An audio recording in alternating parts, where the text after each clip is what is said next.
ஸ்டார்டிங்கில் பிகினர்ஸ் கூட இந்த லட்டுவை சூப்பராக பண்ணிடலாம். இது பண்ணுறதுக்காக 2 கப் அளவுக்கு இன்றைக்கி கடலை மாவு எடுத்திருக்கேன்.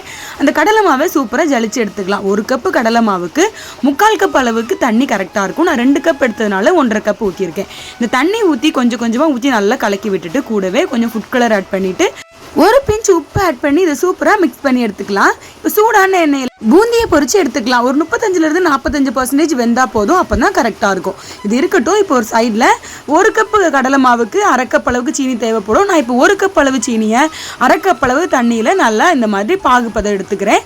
ஒரு கம்பி பதம் கரெக்டாக இருக்கும். அதை விட அதிகமாயிடக்கூடாது.